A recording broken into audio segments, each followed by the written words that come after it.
Sealdah main ও north সেকশনে সমস্ত EMU লোকালগুলিকে ১-২ কোচের করার জন্য শিয়ালদহ ১ থেকে ৫ নং প্ল্যাটফর্মের দৈর্ঘ্য বৃদ্ধির কাজ জোরকদমে এগিয়ে চলেছে। শিয়ালদহ স্টেশনের ইয়ার্ডের সমস্যা থাকা সত্ত্বেও ডেডিকেটেড প্রজেক্ট টিম কাজ করে চলেছে, যাতে করে নির্দিষ্ট সময়সীমার মধ্যে কাজ সম্পন্ন করা যায়। নতুন ট্র্যাক, বৈদ্যুতিক লাইন ইত্যাদি স্থাপনের কাজসহ এমন একটি বিশাল প্রকল্প সম্পন্ন করার পরিকল্পনা এবং সুস্পষ্ট যোগাযোগ গুরুত্বপূর্ণ। এই নতুন লেআউটে ইলেকট্রিক ট্রাকশনের বন্দোবস্ত এবং সিগন্যালিং মডিফিকেশনের কাজ ভীষণ গুরুত্বপূর্ণ, যা নিখুঁত এবং ধৈর্যসাপেক্ষ ব্যাপার। রেল সূত্রে আরও জানা গিয়েছে, ট্রেন চলাচল চালু রেখে এ সমস্ত কাজ করা যথেষ্ট চ্যালেঞ্জিং বিষয়।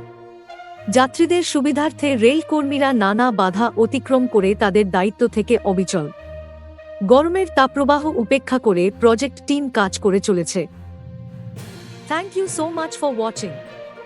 Subscribe our channel and press the bell icon for more updates.